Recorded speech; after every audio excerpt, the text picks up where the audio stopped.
तो हेलो बच्चों, आप लोग कैसे हैं। आई होप आप लोग स्वस्थ और मस्त होंगे और अपनी बोर्ड परीक्षा की तैयारी बहुत ही जबरदस्त तरीके से कर रहे होंगे।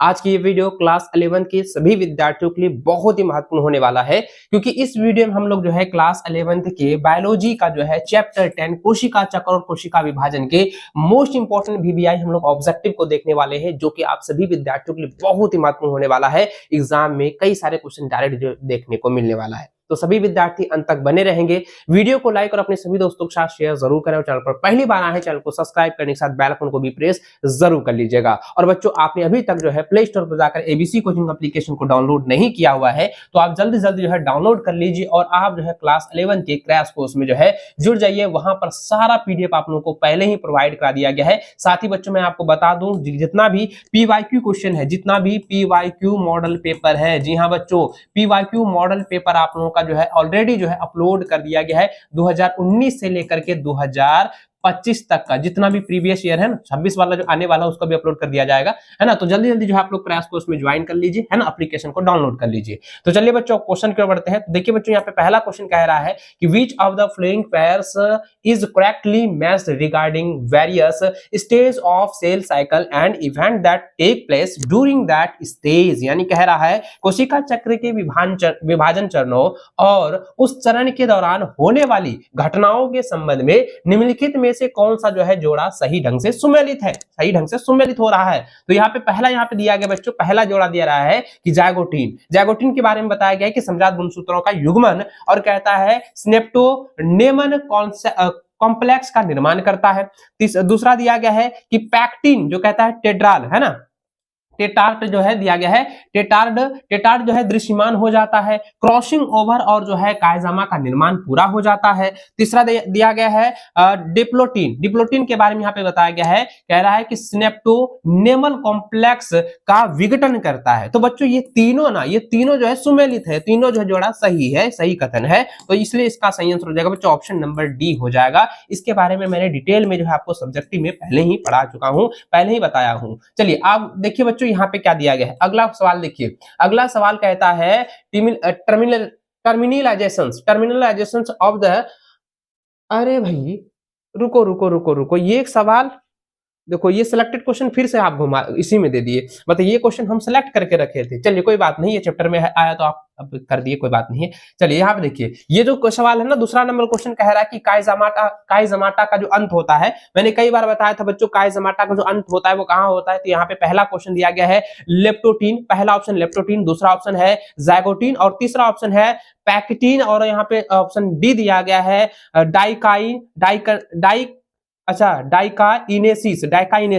डाइकाइनेसिस। तो बच्चों यहाँ पे याद रखिएगा कि काइजामाटा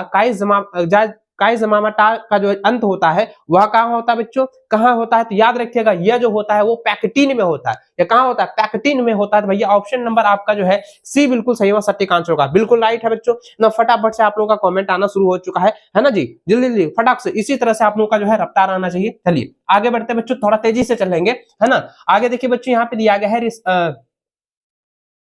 अरे भैया डीएनए की प्रतिकृति। देखिए मैंने आपको कई बार बताया बच्चों कि डीएनए का जो है आप लोग फुल फॉर्म याद कर लीजिएगा और आरएनए का जो है फुल फॉर्म याद कर लीजिएगा, ये एग्जाम में आता है। साथ ही बच्चों आपको जो है एटीपी के बारे में याद कर लेना है, एटीपी का फुल फॉर्म क्या होता है। कुछ ऐसे जो है 2 से 3 चीज मैंने आपको बताया था कि वो सारा चीज आपको हर हाल में याद करना है, क्योंकि ये फुल फॉर्म भी पूछा जाता है एग्जाम में, ठीक है। तो यहाँ पे सवाल कह रहा है कि डीएनए की प्रतिकृति क्या होता है बच्चों। मैंने आपको कई बार बताया है कि डीएनए की जो प्रकृति होती है डबल बाउंडेड लेयर का होता है, डबल बाउंडेड जो है लेयर का होता है और एस शेप में होता है। ये क्या होता है बच्चों, एस शेप में होता है। तो याद रखिएगा एस पेज में होगा, ऑप्शन नंबर आपका ए बिल्कुल सही सटीक आंसर होगा, एस प्रावस्था, ठीक है। इसको आप लोग नोट कर लीजिए, अच्छे से इसको आप लोग जो है तैयार कर लीजिएगा। आगे बढ़ते बच्चों, अगला सवाल देखिए, चौथा नंबर दिया गया है, which of the following statement is the true regarding, कह रहा है ऑस्मोसिस। मतलब आप लोगों को मैंने बताया था ऑस्मोसिस के बारे में, है ना। तो ऑस्मोसिस क्या करता है भाई, ऑस्मोसिस क्या करता है, जल्दी बताइए ऑस्मोसिस क्या करता है। ऑस्मोसिस जो करता है बच्चों याद रखिएगा, तो यहाँ पे पहला दिया है न्यूक्लियस का विभाजन करता है,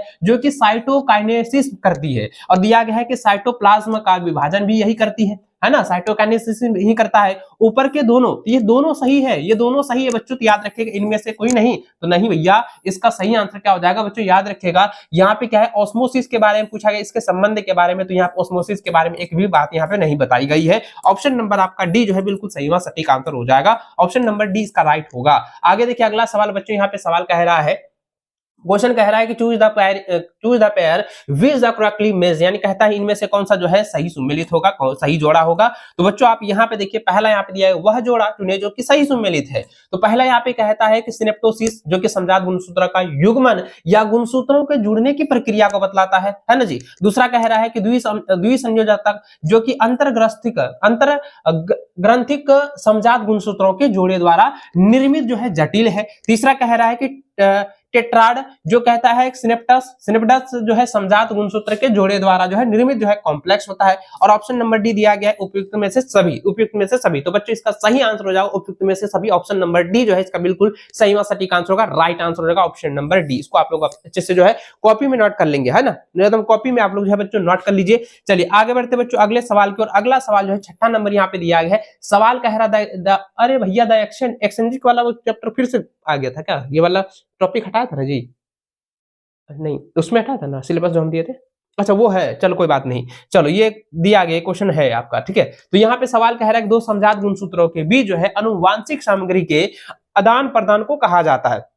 अनुवांशिक जो है क्या कह रहा है, अनुवांशिक जो है सामग्री को जो है आदान प्रदान को कहा जाता है। कौन भैया, दो समजात गुणसूत्रों के बीच, दो समजात गुणसूत्रों के बीच जो अनुवांशिक सामग्री होता है बच्चों, याद रखिएगा उसको जो है क्रॉसिंग ओवर कहा जाता है। याद रखिए बच्चों, क्रॉसिंग ओवर उसे जो है कहा जाता है। ऑप्शन नंबर आपका जो है डी बिल्कुल सही व सटीक आंसर हो जाएगा, इसको आप लोग नोट कर लीजिए। अगला सवाल देखिए क्या रहा है कि crossing over take place in between, कह रहा है क्रॉसिंग ओवर जो है किनके बीच होता है। अभी हम जस्ट पढ़े, अभी हम तुरंत पढ़े हैं बच्चों कि क्रॉसिंग ओवर जो होता है वह जो है नॉन सिस्टर जो है क्रोमेटिड्स के बीच में होता है। याद रखिएगा नॉन सिस्टर जो है क्रोमोटाइड्स, है ना, क्रोमोटिड्स कह सकते हैं, क्रोमोटाइड्स नहीं होगा। ऑप्शन नंबर आपका सी जो है बिल्कुल सही व सटीक आंसर होगा, इसको आप लोग नोट कर लीजिए। आगे देखिए बच्चों अगला सवाल कह रहा है कि दो क्रमिक एम चरण के बीच के चरण को कहा जाता है। बच्चों याद रखिएगा दो क्रमिक, याद रखिएगा बच्चों सवाल क्या कह रहा है कि दो क्रमिक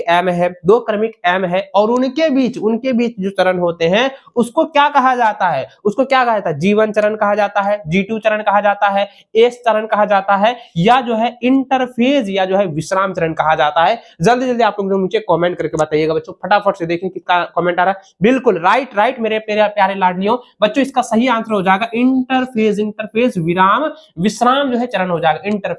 इंटरफेज या विश्राम चरण कहे जाएंगे। ऑप्शन नंबर आपका जो है डी बिल्कुल सही व सटीक आंसर हो जाएगा। आगे बढ़ते हैं।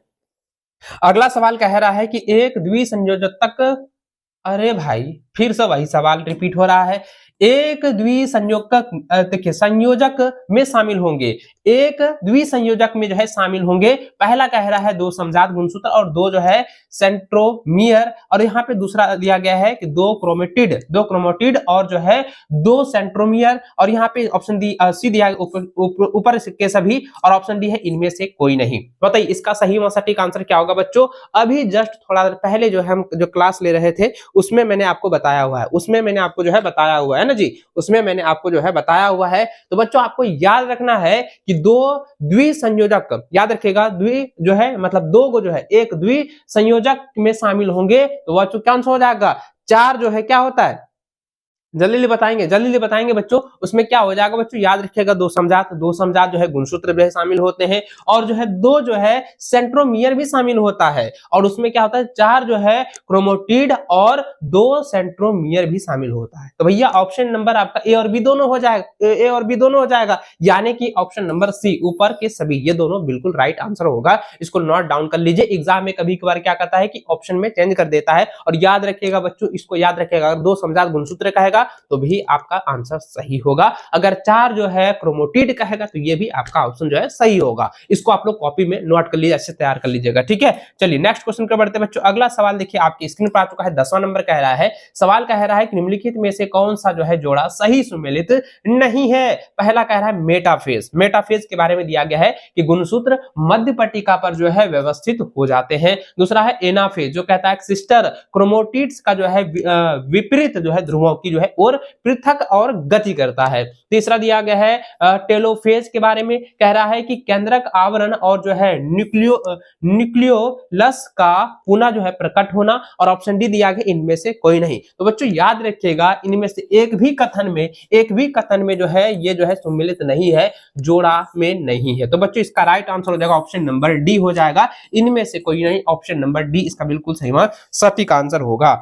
आगे देखिए अगला सवाल कह रहा है बच्चों, सवाल कह रहा है, देखिए सवाल कह रहा है बच्चों की at the end of meiosis, यानी कहता है कि अर्धसूत्री विभाजन में यानी मियोसिस में जो होता है, मियोसिस में होता है, total number of the haploid cell will be, यानी कहता है कि अंत में जो है अगुणित कोशिकाओं की जो है संख्या कितनी होती है। मैंने कई बार बताया बच्चों, कई बार मैंने बताया है, तो अगुणित याद रखिएगा।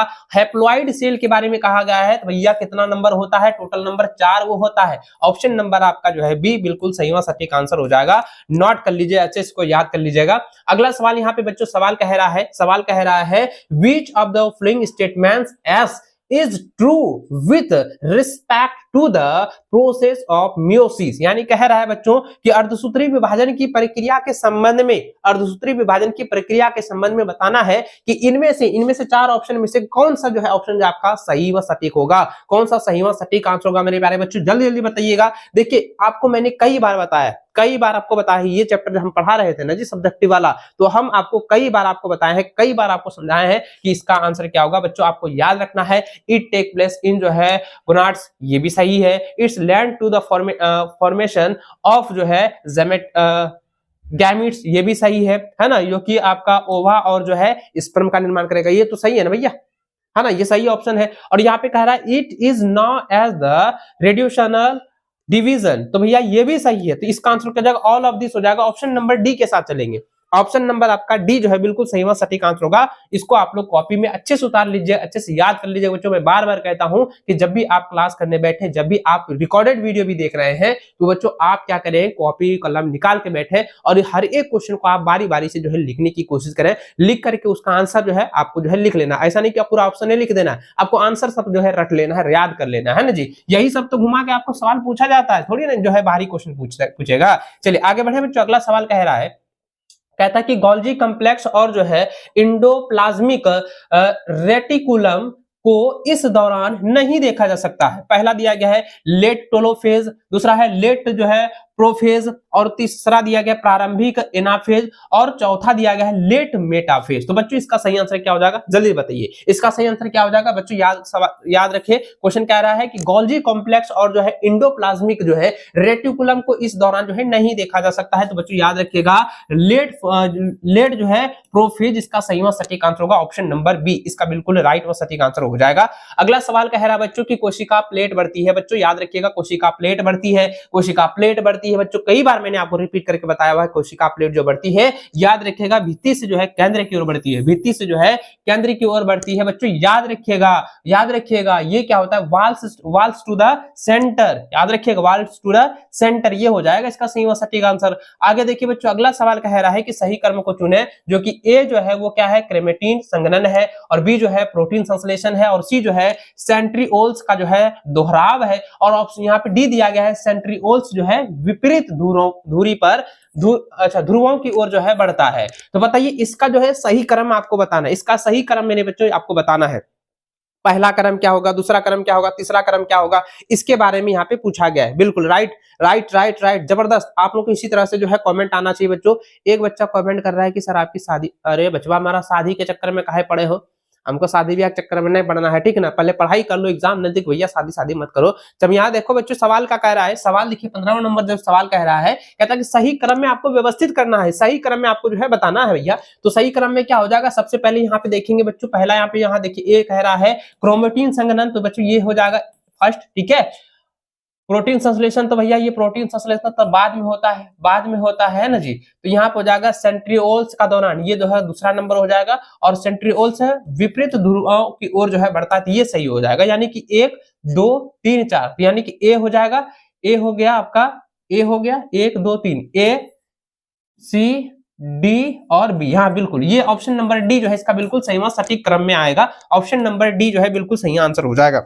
इसको आप लोग नोट कर लीजिए। अगला सवाल बच्चों यहाँ पे दिया गया है, सवाल कह रहा है कोरियोनेसिस जो है, karyokinesis is the term use for, यानी कहता है कि कोरियोनेसिस शब्द का जो है प्रयोग जो है किसके लिए किया गया है, किसके लिए किया गया बच्चों, किसके लिए किया गया है। तो बच्चों याद रखिएगा, यह जो प्रयोग किया गया है वो किसके लिए किया गया है बच्चों, डिवीजन ऑफ साइटोप्लाज्म के लिए, है ना, डिवीजन और साइटोप्लाज्म के लिए, यानी साइटोप्लाज्म का विभाजन के लिए जो इसका प्रयोग किया गया है। ऑप्शन नंबर आपका ए बिल्कुल सही है, वो सटीक आंसर होगा। आगे देखिए अगला सवाल कह रहा है बच्चों, सवाल कह रहा है, देखिए सवाल कह रहा है बच्चों की during which stage of chromosomes first become visible. बताइए बच्चों, कह रहा है कि किस अवस्था के दौरान जो है गुणसूत्र सबसे पहले जो है दिखाई देने लगते हैं। बताइए कि जो है किस अवस्था के दौरान जो है गुणसूत्र जो है सबसे पहले दिखाई देने लगता है, गुणसूत्र जो है सबसे पहले दिखाई देने लगता है। मेरे बच्चों आपको मैंने पहले बताया था कि मेटाफेज के दौरान जो है सबसे पहले जो है दिखाई देता है, गुणसूत्र जो है सबसे पहले दिखाई देता है। भैया ऑप्शन नंबर आपका बी जो है बिल्कुल सही व सटीक आंसर होगा। इसको नोट डाउन कर लीजिए, इसको आप लोग अच्छे से तैयार कर लीजिए, अच्छे से याद कर लीजिए। अगला सवाल यहाँ पे कह रहा है बच्चों, अगला सवाल कह रहा है कि माइटोसिस, यहाँ सवाल दिया गया है इन माइटोसिस, यानी कि माइटोसिस में कह रहा है कि न्यूक्लियर, यानी कहता है केंद्रक, यानी कहता है बच्चों यहाँ पे कह रहा है कि केंद्रक झिल्ली और केंद्रक अदृश्य हो जाते हैं। बताइए केंद्रक झिल्ली और केंद्रिका जो अदृश्य हो जाते हैं, तो बच्चों याद रखिएगा, इसका याद रखिएगा। तो यहाँ पे क्या हो जाएगा, अभी हमने बताया प्रोफेज के बारे में, अरे भैया कहाँ गया, पेन ले लो। तो भैया यहाँ पे क्या हो जाएगा, ऑप्शन नंबर सी जिसका बिल्कुल सही व सटीक आंसर होगा, प्रोफेज। ऑप्शन नंबर आपका सी बिल्कुल राइट आंसर हो जाएगा, सटीक आंसर हो जाएगा। इसको कॉपी में नोट कर लीजिए। आगे देखिए बच्चों, अगला सवाल कह रहा है, कहता है अर्धसूत्री विभाजन में की निम्नलिखित घटनाओं को जो है सही क्रम में व्यवस्थित करें। पहला दिया गया है टर्मिनालाइजेशन, और दूसरा है क्रॉसिंग ओवर, और तीसरा दिया गया है सिनेप्सिस, और जो है चौथा दिया है जीनोम का विच्छेदन। मैंने आपको बताया था बच्चों, सही क्रम मैंने आपको बताया था, और ये सही क्रम एग्जाम में पूछा भी जाता है। इसको आप लोग नोट कर लीजिएगा बच्चों, याद रखिएगा बच्चों। पहला क्या होगा, पहला जो होगा वो टर्मिनलाइजेशन, तो ये सही होगा भैया, टर्मिनलाइजेशन ये सही होगा, ठीक है। ये पहला हो गया टर्मिनलाइजेशन, ये पहला स्टेज हो गया। दूसरा स्टेज में आपका कहता है जीनोम का विच्छेदन होता है ना, जीनोम का विच्छेदन होता है, ये दूसरा स्टेप हो गया। तीसरा जो हो जाएगा बच्चों, ये हो जाएगा आपका जो है सिनेप्सिस हो जाएगा, ये आपका तीसरा स्टेज में हो जाएगा। और चौथा तो भैया आपका क्रॉसिंग ओवर हो जाएगा ना जी। तो यानी कि 1 4 3 और 2, 1 4 3 2, 1 4 3 2, ऑप्शन नंबर आपका जो है डी में दिया गया। ऑप्शन नंबर डी जो है ये आपका सही क्रम होगा, ऑप्शन नंबर डी इसका बिल्कुल सही व सटीक आंसर हो जाएगा। आगे देखिए अगला सवाल यहाँ पे बच्चों दिया गया है, कहता है कि जो है माइटोसिस के जो है एनाफेज के दौरान होने वाली प्रमुख घटना है जो गुणसूत्र के जो है समान वितरण को लाती है। देखिए जो गुणसूत्रों के समान जो है वितरण को लाती है, जो गुणसूत्रों के समान जो है वितरण को लाती है बच्चों, आपको न बताए थे पहले किसमें भैया, तो याद रखिएगा सेंट्रोमियर का विभाजन, याद रखिएगा डिवीजन ऑफ सेंट्रोमियर। भैया ऑप्शन नंबर आपका ए बिल्कुल सही व सटीक आंसर होगा। मेरे प्यारे लाडलियों, है ना, जल्दी आप लोग जो है इसको आप लोग अच्छे से तैयार कर लेना। अगला सवाल देखिए दिया गया है, यदि आपको अपनी कक्षा में प्याज की जो है मूलार्ध प्रदान की जाती है और जो है गुणसूत्रों की जो है गिनती करने के लिए कहा जाता है, तो आप निम्नलिखित में से जो है किस चरण को जो है सबसे आसानी से देख सकते हैं। हमने कई बार बताया था प्याज के बारे में, भैया प्याज के बारे में बताया था, तो याद रखिएगा एनाफेज हो जाएगा। ऑप्शन नंबर आपका जो है बी बिल्कुल सही आंसर हो जाएगा, नोट कर लीजिए, याद कर लीजिएगा। अगला सवाल कह रहा है कि मानव मादा में अर्धसूत्री विभाजन में होता है। बताइए, ये सवाल आसान वाला नहीं है, एकदम लॉलीपॉप वाला सवाल है ना, एकदम। जो बच्चा नीट और रीमेन की तैयारी करना ना, नीट की तैयारी कर रहा है ना, तो भैया नीट वाला जितने भी विद्यार्थी होंगे ना जो सीबीएसई बोर्ड से जो है इंग्लिश मीडियम से पढ़े, देखो हम बता रहे हैं एनसीईआरटी बुक में क्या होता है कि पूरा डिफाइन करके बताया जाता है, लेकिन जो सीबीएसई बोर्ड वाले विद्यार्थी होते हैं ना उसमें पूरा तरह से डिटेल में दिया रहता है, उसका बुक ही बड़ा अजीब रहता है भैया। हम देखे हैं, हम भी पढ़ते हैं कभी कभार, तो देखे हैं कुछ ऐसा पब्लिकेशन वाला जो बुक लेते हैं ना, हम देखते हैं कि हम भी तैयारी करते थे पहले, लेकिन खैर कोई बात नहीं। चलो आगे यहाँ पे देखिए बच्चों क्या दिया गया। सवाल कह रहा है कि मानव मादा में जो है अर्धसूत्री विभाजन में होता है। अर्धसूत्री विभाजन कहाँ होता है बताइए, अर्धसूत्री विभाजन जो है कहाँ होता है, ये तो हम ना बताए थे, ये तो हम बताए थे बच्चा, बताए थे। तो बच्चों याद रखिएगा कि अर्धसूत्री विभाजन जो होता है वो किसमें होता है, ओवरी में ना होता है जी, अंडाशय में होता है। ऑप्शन नंबर आपका जो है सी बिल्कुल सही व सटीक आंसर हो जाएगा। आगे देखिए बच्चों अगला सवाल कह रहा है कि सही क्रम चुने, जो कि पहला दिया है पैक्टिन, और ऑप्शन यहाँ ए जो है पैक्टिन है, बी जो है जाइगोटिन है, सी जो है लिप्टोटिन है, और डी जो है डाइक्नेसिस है, और ई कहता है डिप्लोटिन। तो इसका सही क्रम बताना है, एकदम सही क्रम बच्चों आपको बताना है, एकदम सही क्रम बच्चों बताना है। जल्दी बताइए, जल्दी बताइए। तो बच्चों यहाँ पे याद रखिएगा सबसे पहले क्या हो जाएगा, लिप्टोटिन होगा, लिप्टोटिन के बाद हो जाएगा ये हो जाएगा लिप्टोटिन पहला, दूसरा हो जाएगा बच्चों जाइगोटिन, तीसरा बच्चों आपका हो जाएगा पैक्टिन, और चौथा हो जाएगा आपका जो है डिप्लोटिन, है ना, डिप्लोटिन हो जाएगा, और पांचवा हो जाएगा बच्चों डाइक्नेसिस। तो बच्चों ऑप्शन नंबर देखिए कहां पर है, CABC हाँ ये वाला ऑप्शन नंबर आपका जो है सी बिल्कुल सही व सटीक आंसर होगा, CBAED, ये जो है सही क्रम होगा। ऑप्शन नंबर आपका सी बिल्कुल सही व सटीक आंसर होगा।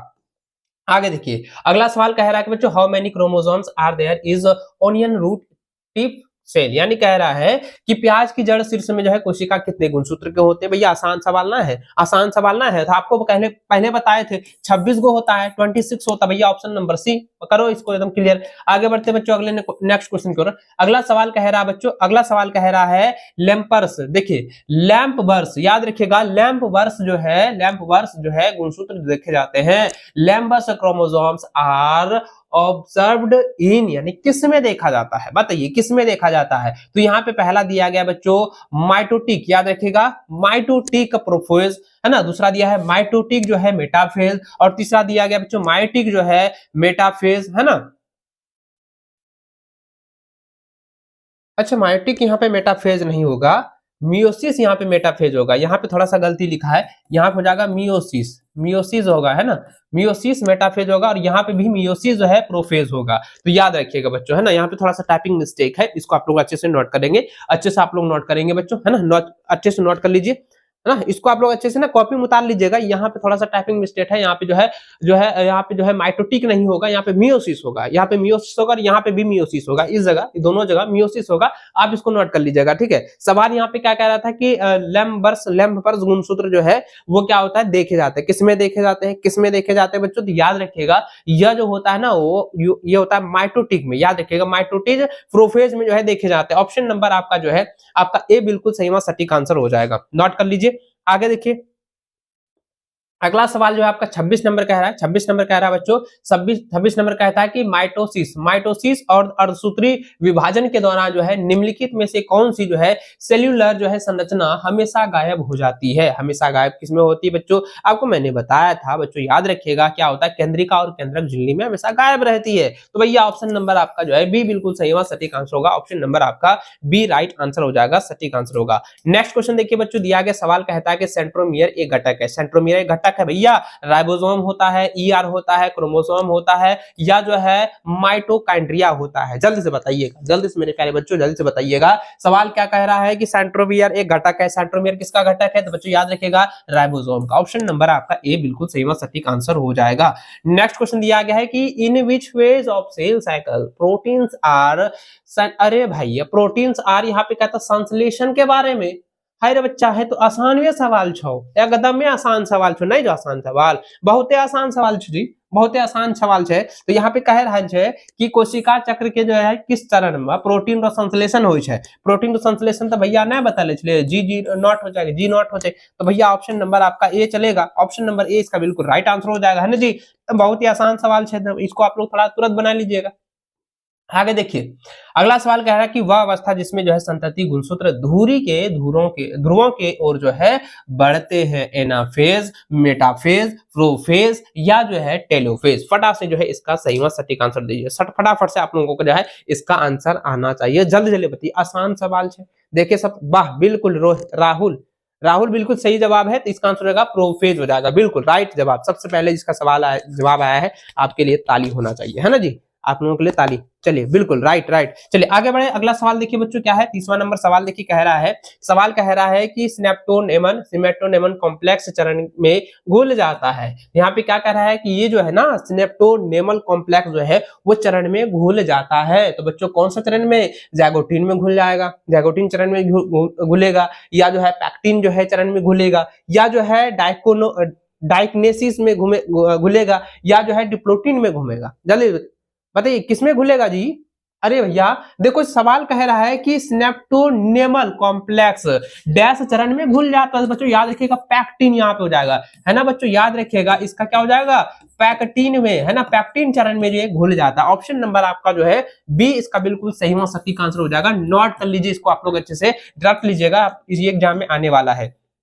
चलिए अगला सवाल बच्चों यहाँ पे दिया गया, कह रहा है कि विदलन अर्धसूत्री विभाजन का एक अनोखा रूप है जिसमें ये तो हम आपको पहले भी बताए थे, क्योंकि बच्चों याद रखिएगा विदलन अर्धसूत्री विभाजन का एक अनोखा रूप जो है जिसमें क्या होता है, संतति कोशिकाएं की प्लाज्मा झिल्ली अलग नहीं होती। भैया ऑप्शन नंबर डी बिल्कुल राइट आंसर होगा, नोट कर लीजिए। आगे बढ़े नेक्स्ट क्वेश्चन की ओर बढ़ते बच्चों। अगला सवाल कह रहा है कि यदि हम क्रॉसिंग ओवर के प्रभाव को जो है नजरअंदाज करते हैं तो यहाँ पे 2n जो है वो 12 आ जाता है। 12 वाली जो है द्विगुणित कोशिका में अर्धसूत्री विभाजन द्वारा कितनी विभिन्न या भिन्न जो है अगुणित कोशिकाएं उत्पन्न होती है। बताइए, ये तो आसान सवाल नहीं है, बहुत ही आसान सवाल है, लॉलीपॉप सवाल है जी, एकदम लॉलीपॉप सवाल है, एकदम याद रखना चाहिए यहाँ पे 2n मेरा कितना 12 वो है, कहता है कि द्विगुणित कोशिका जो है अर्धसूत्री विभाजन के द्वारा जो है कितनी भिन्न जो है अगुणित कोशिकाएं जो उत्पन्न करती है। भैया 8 गो। ऑप्शन नंबर आपका जो है ए बिल्कुल सही व सटीक आंसर होगा।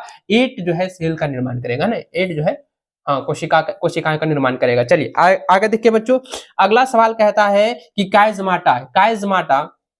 कायजमाटा आर फॉर्मेड ड्यू टू, यानी कायजमाटा का जो निर्माण के कारण होते हैं। निर्माण के कारण क्या होते हैं बच्चों, निर्माण के कारण होते हैं बच्चों, याद रखिएगा crossing over the same parts between homologous chromosome. Option number आपका ए बिल्कुल सही व सटीक आंसर हो जाएगा, इसको नोट कर लीजिए। ऑप्शन नंबर 1 बिल्कुल सही आंसर होगा, यानी समजात गुणसूत्रों के बीच में क्रॉसिंग होना, है ना, ऑप्शन ए बिल्कुल राइट होगा। अगला सवाल बच्चों यहाँ पे दिया गया है कि अर्धसूत्री विभाजन फर्स्ट और अर्धसूत्री विभाजन सेकंड के बीच जो है संक्रमण होता है। तो संक्रमण होता है भैया, संक्रमण होता है, एकदम तेजी से बताइए, तेजी से, है ना जी, तेजी से बताइए। देखिए सवाल कह रहा है कि अर्धसूत्री विभाजन फर्स्ट और अर्धसूत्री विभाजन सेकंड के बीच जो है संक्रमण होता है। तो बच्चों याद रखिएगा साइटोकाइनेसिस, ऑप्शन नंबर आपका बी बिल्कुल सही और सटीक आंसर हो जाएगा।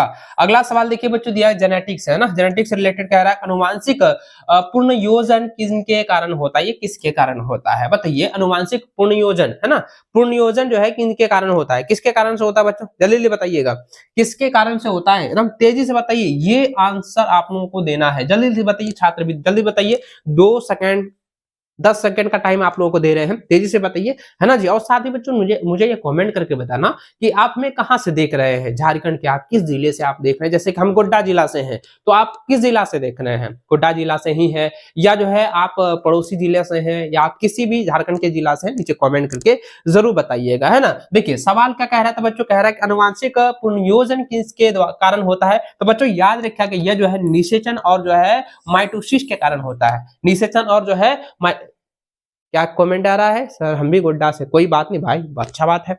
चलिए कल आप लोगों से मिलते हैं गोड्डा में, है ना जी।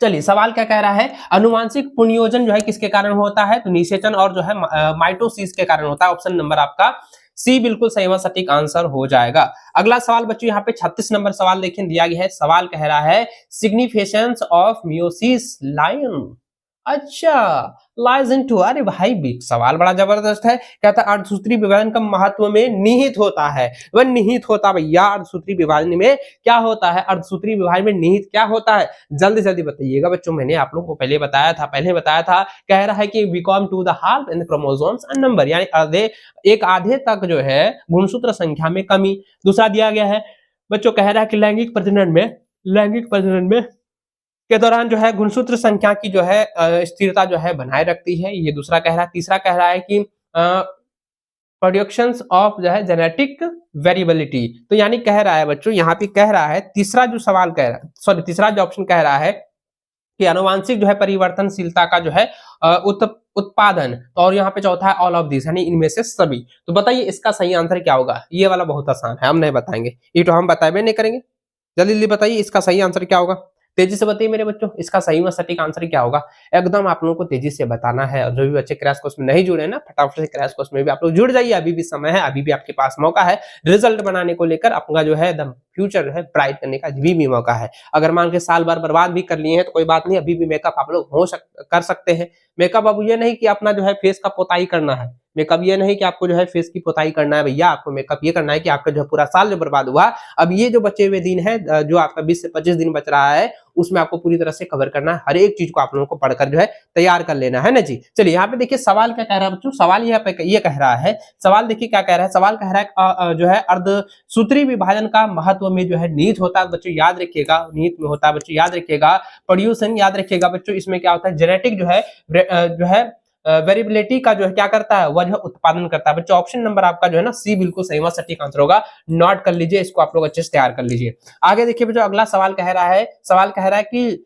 विभेदित जो है कोशिका किस अवस्था में रहती है? को विभेदित याद रखिएगा, विभेदित कोशिका जो है किस अवस्था में रहती है? तो विभेदित कोशिका बच्चों याद रखिएगा, विभेदित कोशिका जो है G2 अवस्था में रहती है। तो G2 कहाँ है? ऑप्शन नंबर आपका बी बिल्कुल सही व सटीक आंसर हो जाएगा, नोट कर लीजिए। आगे देखिए अगला सवाल कह रहा है बच्चों, सवाल कह रहा है कि मिटोसिस की प्रक्रिया में, mitosis is a process by which eukaryotic cells, यानी कह रहा है कि मिटोसिस है ना, याद रखें मिटोसिस एक प्रक्रिया है जिसके द्वारा क्या होता है, यूकोरियोटिक जो है कोशिकाएं, यूकोरियोटिक कोशिकाएं क्या होती है, हमने आपको बताया है यूकोरियोटिक कोशिकाएं क्या होता है बच्चों, एक्सपोज द जीन्स, यानी कहता है जीन का जो है उजागर होता है, जीन का उजागर होता है। तो भैया ऑप्शन नंबर आपका डी बिल्कुल सही व सटीक आंसर होगा। ये सब जो है एकदम पूरी तरह से हमको तो दिमाग में बैठ गया है, रटा हुआ लग रहा है, लगता है कि हम तो कितना बार हम एग्जाम देंगे, हमको लगता है कि नहीं तो एकदम 100 में से तो 99.9% जरूर आएगा। चलिए आगे देखिए बच्चों, सवाल कह रहा है कि एकल कोशिका में जो है 256 कोशिकाएं उत्पन्न करने के लिए आवश्यक जो है माइटोटिक कोशिका विभाजनों की संख्या होगी, बताइए। आसान सवाल से एकदम लॉलीपॉप वाला सवाल एकदम पूछ रहा है, तो भैया हमने ना बताए थे 12 गुण होता है जी, 12 गुण सेल होता है, तब कोशिका विभाजन कितनी संख्या में, 12 विभक्त में होगा ना जी। तो ऑप्शन नंबर आपका जो है बी बिल्कुल सही व सटीक आंसर होगा। चलिए आगे बढ़ते बच्चों, अगला सवाल कह रहा है, कहता कि कोलचिसिन कोशिका विभाजन के निम्नलिखित में से जो है किस चरण को रोकता है? तो बताइए बच्चों किस चरण को रोकता है, किस चरण को रोकता है? तो बच्चों याद रखिएगा, बड़ी आसान सवाल है, बड़ी आसान सवाल है कि क्या था, कोलचिसिन कोशिका विभाजन में क्या होता है बच्चों, कि यह जो है ना मेटाफेज चरण को रोकता है, मेटाफेज चरण को रोकता है। भैया ऑप्शन नंबर आपका डी बिल्कुल सही आंसर होगा। ऑप्शन नंबर डी के साथ जितने बच्चे चल रहे हैं बिल्कुल राइट जवाब आ जाएगा सर। आप ये वाह, कमेंट हम आप लोगों को देख रहे हैं, बड़ा अच्छा कमेंट कर रहे हो। चलो आगे बढ़ते हैं बच्चों, अगला सवाल देखिए यहाँ पे क्या दिया गया है। सवाल कह रहा है निम्नलिखित में से जो है किस चरण में गुणसूत्र एकल पतला और जो है लंबे धागे जैसा होता है? लंबे धागे जैसा कौन सा होता है बच्चों? लंबे धागे जैसे जो होता है वो क्या होता है, जैगोटीन होता है। भैया ऑप्शन नंबर आपका बी के साथ चलेंगे, ऑप्शन नंबर बी इसका बिल्कुल सही व सटीक आंसर होगा। अगला सवाल बच्चों यहाँ पे क्या है, what type of the plants is formed with, अरे भैया राफानो ब्रेसिका के विकास की प्रक्रिया में क्या है, कोलचिसिन का जो है उपयोग करने के पर किस प्रकार का पौधा बनता है? बताइए। तो पहला यहाँ पे क्या दिया है, पहला यहाँ पे ऑप्शन दिया गया बच्चों, पहला ऑप्शन दिया गया है ट्राइपोडस, है ना, अच्छा ट्रिप्लोड, हाँ ट्रिप्लोड ही होगा, हम तो ट्रिप्लोड पहला दिया है, दूसरा दिया है हैप्लोड, और तीसरा दिया गया है, तीसरा दिया गया है बच्चों की ऑटोटेट्रापोड्स, है ना, ऑटोटेट्रापोड। ऑप्शन कहीं गड़बड़ तो नहीं आ रहा है, हम कुछ और पढ़ रहे थे रात में क्या, बताओ, इसमें हम कुछ और पढ़ रहे थे, नहीं ये सही, चलिए सही होगा शायद, हाँ यही होगा, हमको हाँ, यही है, कुछ अलग नाम हम उसमें पढ़ रहे थे। चलो कोई बात नहीं, एक बार फिर से पढ़ देते हैं बच्चों। यहाँ पे देखिए बच्चों, सवाल क्या कहता है कि रफानो ब्रेसिका के विकास की प्रक्रिया में कहता है कि क्लोसिसिन का जो उपयोग जो है करने पर किस प्रकार का जो है पौधा बनता है। तो किस प्रकार का पौधा बनता है, पहला दिया गया है ट्रिप्लोड, हाँ, ट्रिप्लोड पौधा बनता है, या हैप्लोड जो है पौधा बनता है, या जो है ऑटो ऑटो टेट्राप्लोड का जो है ऑटो टेट्राप्लोइड का जो है पौधा बनता है, या जो है ओलोटो, याद रखिएगा, ओलेटो ओलोटो ट्रैप्लोइड का जो है पौधा बनता है। तो बच्चों इसका सही आंसर मुझे लग रहा है, इसका मुझे सही आंसर ये लग रहा है बच्चों कि इसका सही आंसर होगा कि ये जो बनता है, यह जो बनता है वह तो बनेगा बच्चों ऑल्टो ऑलोटो। याद रखिएगा, सवाल देखिए हम थोड़ा सा कंफ्यूज हो रहे हैं। राइनो राइनो ऑल्टो, हाँ ये होगा, बिल्कुल ये हो जाएगा, अब मैचिंग आ गया। तो इसका सही आंसर ऑप्शन नंबर डी होगा भैया। इसका जो है ना सही आंसर डी होगा कि क्या रखिएगा बच्चों, याद रखिएगा, प्लोइड का जो है यह जो क्या होता है पौधा बनता है, यही होगा, ऑप्शन नंबर डी होगा। हमको थोड़ा सा कंफ्यूज लग रहा है भैया, ये कंफ्यूज लग रहा है। एक बार ना बच्चों, आप लोग एक बार, मेरे प्यारे बच्चों, आप लोग जो है ना एक बार जो है इसका जो है कमेंट में जवाब दीजिएगा। हमको थोड़ा सा ये कंफ्यूजन लग रहा है, लेकिन जहां तक मुझे लग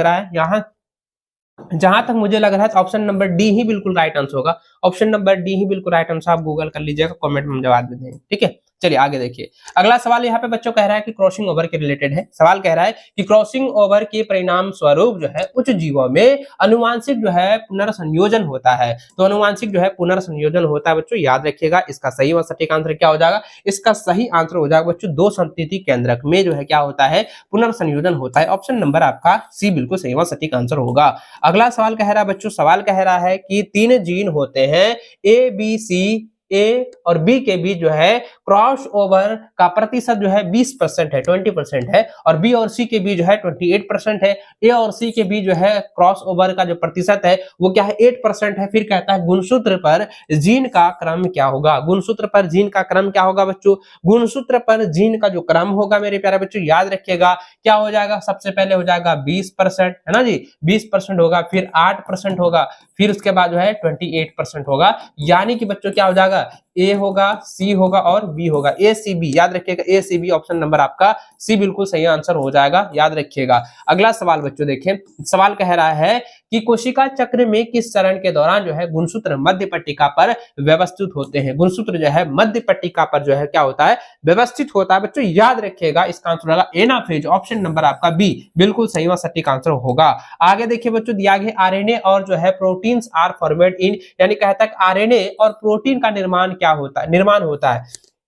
आरएनए का फुल फॉर्म होता है ये क्या लिख रहा है, देखो हम पहले ही आपको बताए थे ना कि डीएनए का फुल फॉर्म आपको याद कर लेना है, आरएनए का फुल फॉर्म याद कर लेना है, एटीपी का जो है फुल फॉर्म याद कर लेना है ना। ये क्वेश्चन आपके एग्जाम में आता है, डीएनए और आरएनए से रिलेटेड एग्जाम में 100% सवाल पूछा जाता है। कभी कभार क्या था फुल फॉर्म भी पूछा जा सकता है ना, पूछा जाता है, कई बार रिपीटेड भी हम देखे हैं, है ना, क्वेश्चन रिपीट हुआ है, ये प्रीवियस ईयर के क्वेश्चन में भी हमने देखा है। प्रोटीन के बारे में और आरएनए से संबंधित सवाल पूछा जाता है, प्रोटीन और डीएनए से संबंधित जो है सवाल पूछा जाता है, फिर आरएनए और डीएनए का फुल फॉर्म भी पूछा जाता है। इसलिए आप लोग बच्चों याद रखिएगा।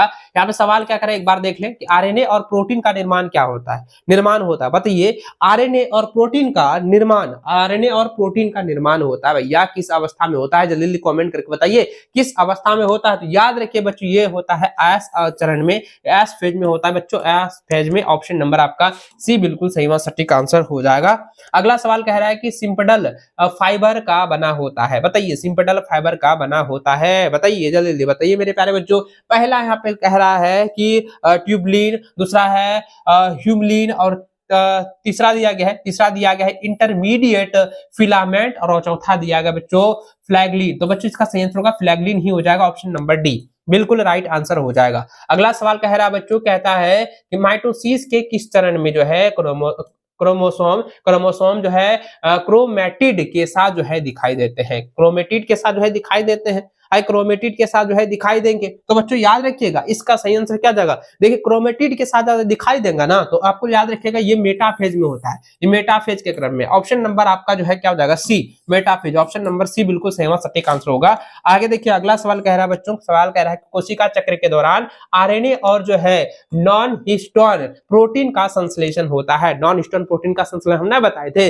बच्चों, याद होगा एस चरण में, है ना। ऑप्शन नंबर आपका ए बिल्कुल सही और सटीक आंसर होगा। अगला सवाल बच्चों, और यहाँ पे देखिए क्या दिया गया है, सवाल कह रहा है कि कहता है सिंपडल के लिए जो है प्रोटीन का फाइबर, प्रोटीन फाइबर का संश्लेषण जो है किस चरण में होता है। तो किस चरण में होता है तो बताइएगा बच्चों। आपको पहले ही मैंने बताया था कि डीएनए हो गया, प्रोटीन हो गया, आरएनए हो गया, ये सभी जो है ना एस फेज में होता है, ये एस फेज में। ऑप्शन नंबर आपका सी बिल्कुल सही और सटीक आंसर हो जाएगा। तो बच्चों आज की क्लासेस में जितने भी वीडियोस, जितने भी जो है आपका क्वेश्चन है और जितना भी वीडियोस हमने अपलोड किया हुआ उसको आप देख लेना, ठीक है। हर एक चैप्टर वाइज आप लोग अच्छे से पढ़ लीजिएगा और इसमें से कई सारे क्वेश्चन डायरेक्ट आपके बोर्ड एग्जाम में देखने को भी मिलने वाला है, ठीक है। तो चलिए बच्चों इस वीडियो को ज्यादा से ज्यादा शेयर कर देना, चैनल पर पहली बार आए चैनल को सब्सक्राइब करने के साथ बेल आइकन को प्रेस कर लीजिएगा, और जो भी विद्यार्थी अभी तक क्रैश कोर्स में ज्वाइन नहीं किए क्रैश कोर्स में भी आप लोग ज्वाइन कर लीजिए। तो मिलते हैं बच्चों नेक्स्ट वीडियो, तब तक जय हिंद, वंदे मातरम।